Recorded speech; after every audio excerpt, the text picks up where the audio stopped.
Hey everybody, how's it going? Welcome back to Reading in the Dark. Byron here. Minus my hair. I don't know if you would have noticed that, but I used to have long hair and I have decided to remove it all. It's been shaved off. New year, new me, new cliches to share with the world. But yeah, so I shaved my head, and it's kind of funny because I have pre-filmed some things and scheduled them to go up. And so some of them are going to still go up where I have hair, and then this is new and I don't have hair. And on my Instagram, I posted that I shaved my head, and anyway, it doesn't matter, but there's going to be out of orderness and my hair will appear to have magically grown back, and it didn't, but that doesn't matter. So this video is not about my hair. This is a book channel. I thought what I would actually do is this sort of kind of book tag that I've been seeing go around that I thought was kind of cute, called 10 Strange Bookish Facts About Me. I thought there must be 10 strange things about me. I'm sure there are. So lo and behold, there were more than 10. But I'm just going to do 10.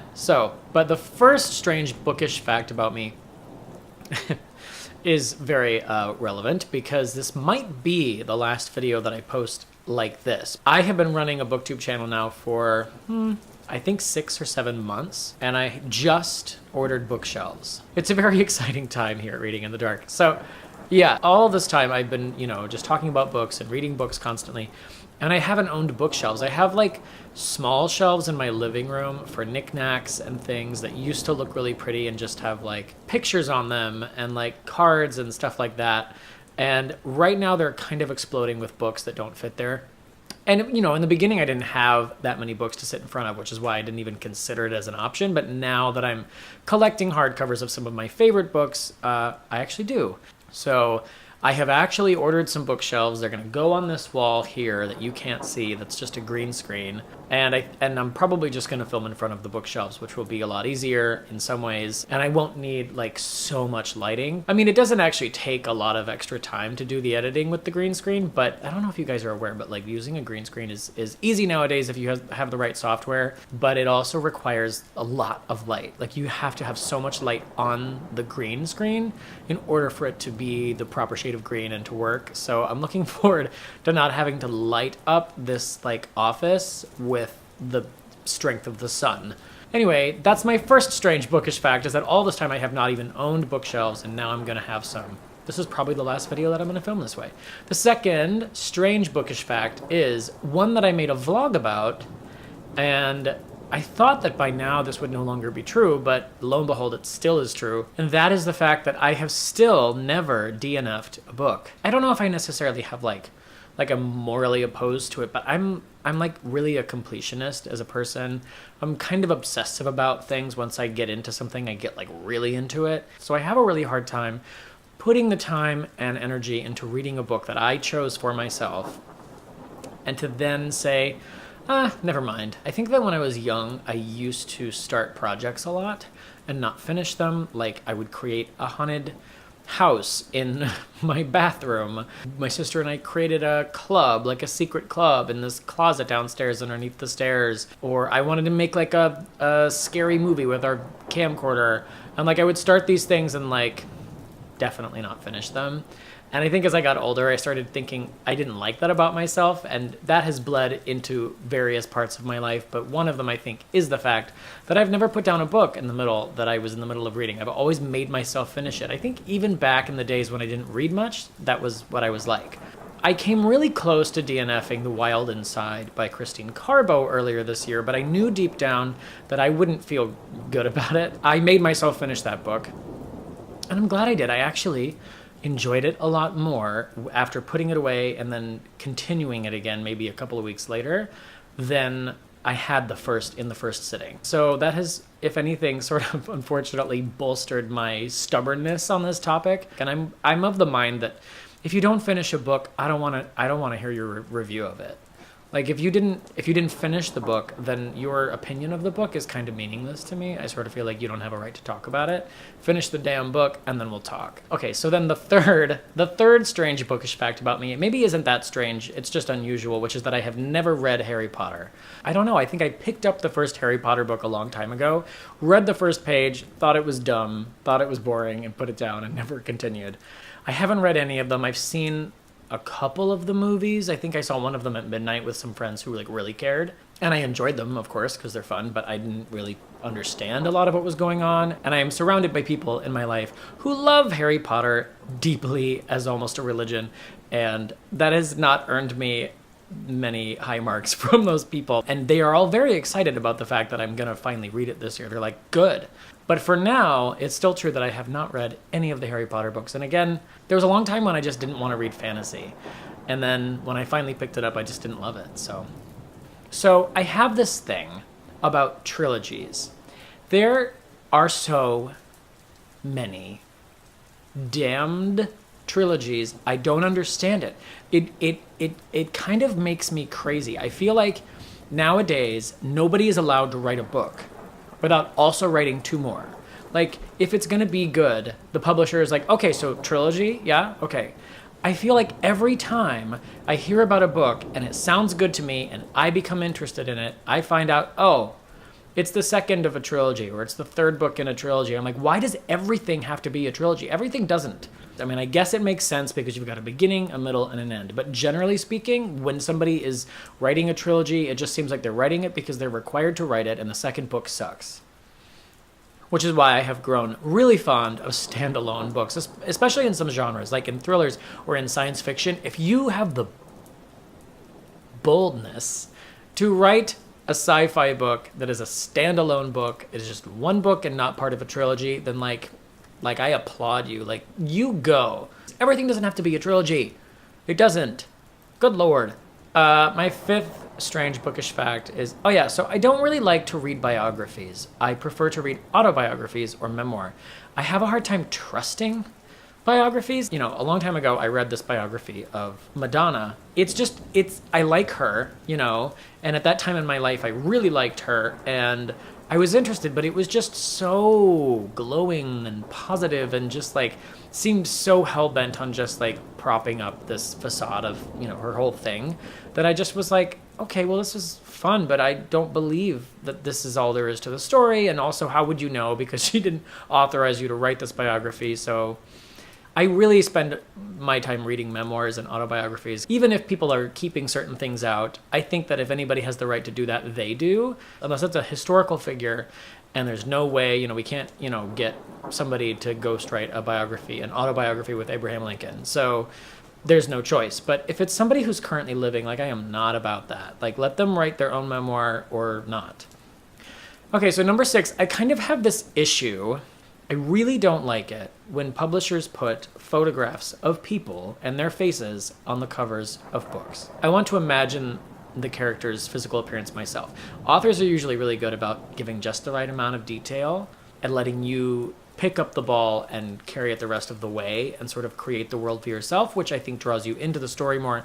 And when they put photographs of people on, and you know, especially with their faces on the covers of books, I think it ruins that reader engagement when it comes to sort of getting to know the characters for the first time. I think it's a huge mistake. So that's a big pet peeve of mine. I just want to be free to sort of create that person's face in my mind for myself.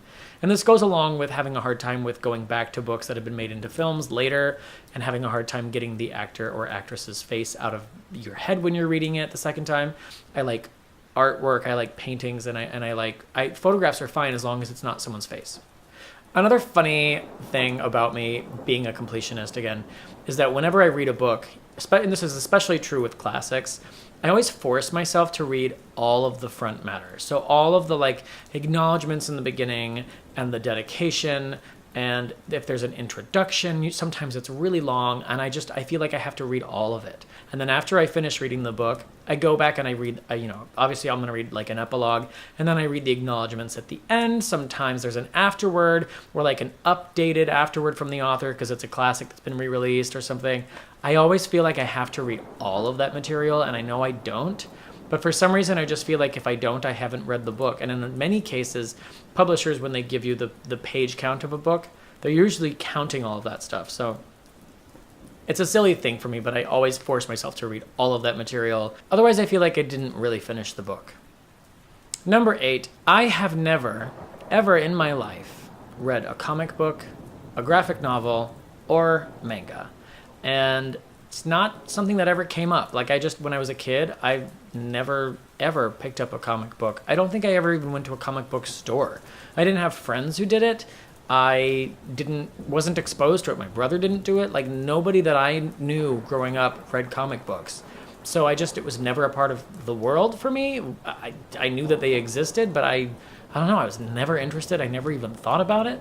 And then with graphic novels and manga, like that's a whole new concept to me too. When I found out that The Walking Dead came from a graphic novel, I was like, a what? I'd never even heard of it. So I'm super ignorant on that topic. But this is all going to change because for the Read Harder Reading Challenge in 2019, I am reading a manga, Attack on Titan Volume 1. And I'm going to be reading a comic or graphic novel. I selected Fun Home by Alison Bechdel. So in 2019, both of these I've nevers are going to be going away. I'm going to read a graphic novel and a comic. So, or a manga and a comic, or a manga and a graphic novel, whatever Fun Home is considered. My 9th Strange Bookish Fact is kind of a central theme to this channel, which is that and one of the reasons that I decided that I had something unique to bring to the BookTube conversation when I decided to create this channel, which is that although I love the beauty of a physical copy of a book, and I own many now because I'm collecting hardcovers and nice editions of books that I love, that are my favorites, that I can look at and feel joy when I see them on the shelf, and that I can lend to my friends. Even with all of that said, the fact is still true for me that I prefer the experience of reading on an e-reader. And it may be that that's all because my reading renaissance, if you will, happened when I was on tour and I couldn't bring a bunch of books with me. I actually prefer reading an ebook because it is so much easier to look up definitions of words that you don't know, or even Wikipedia entries for things that you don't understand in a book without actually putting the book down. It's so much easier to highlight things, to write notes. Well, I mean, typing of the notes sometimes is annoying, but at least it's there and it's saved and it's all accessible over the internet later. You can download them in a PDF and print them out. All of that stuff is so much more convenient. And I find it easier on my eyes. I know that's really strange, but because I prefer to read at night, I'm reading in a dark room and I can make the screen the perfect brightness for me. And I don't have to have a light shining on the book. The room stays kind of moody and candlelit and dark, but I can still read and my whole room doesn't get lit up. It helps me maintain the vibe that I like to maintain when I'm reading. And that's, I think, probably one of the strangest things about me, is that I do like reading ebooks so much, and yet I continue to buy physical books. And if you saw my book haul from December, you'll know that that's a very recent thing. So this is like a work in progress. And like next year I'll do this tag and I'll be like, well, that changed. Which brings me to number 10, my 10th strange bookish fact about myself, is one that is like super on brand, which is that I only read at night. I'm one of those people, and I say that as though there's lots of us, and I feel like maybe there aren't. I have a really hard time focusing or being productive during the day. When the sun is shining down, I feel like everything is illuminated, and I have a really hard time focusing on one task. And it may also be because I've spent my whole life in theater. I'm used to work. I associate work with nighttime and dark spaces that are carefully illuminated artificially in specific spots to draw your focus here or there. I don't know. But the fact remains that I just feel way more focused and way more productive at night. And I always have. I mean, even to the point of like, I will do housework and vacuum and clean and do dishes and laundry at night. But during the day, I'll just like whittle the time away because I can't focus on one thing. I have the hardest time reading during the day. Like when I'm in a readathon, I will read during the day, but it feels super strange and super wrong. I only read at night, and I like it that way. And it causes me problems when I make New Year's resolutions about going to sleep at a decent hour. But there's something romantic about being up late by yourself with a candle lit in the corner, in bed with a book and maybe white noise playing, or like a thunderstorm on the speakers, or like an ambiance video on YouTube going at night reading. It's just, there's something so peaceful and relaxing about it to me. And that's kind of what I want from my reading experience. And I want it to help me wind down, and I want to be able to disappear into the book and into the world of the book. Having all the lights on or having it be daylight outside, it sort of intrudes into that experience of falling into the world of the book, and it is not as enjoyable for me. That's my big one. I just like to read at night, and that's 98% of my reading does happen at night, and that's why my channel is called Reading in the Dark. So those are 10 strange, bookish facts about me. I hope you enjoyed learning about all of my craziness. Hope you don't all think I'm like the weirdest person now. Hopefully some of you will understand some of what I listed. If you have funny habits of your own and you don't feel like making your own video, please write them in the comments below as well. I think we all love reading, and it's interesting to hear the ways in which people like to interact with their books. So those are my 10 strange bookish facts about myself. I hope you enjoyed this video, and if you did, please hit the like button below. And if you love this video and you'd like to see more content like this in the future, feel free to subscribe to my channel, and then you can hit that little bell icon, and then you'll be notified the next time I post a video right away, and you won't have to wait. I appreciate you guys all being here with me for this little bookish conversation, and until next time, I will be here in the dark reading. Bye guys.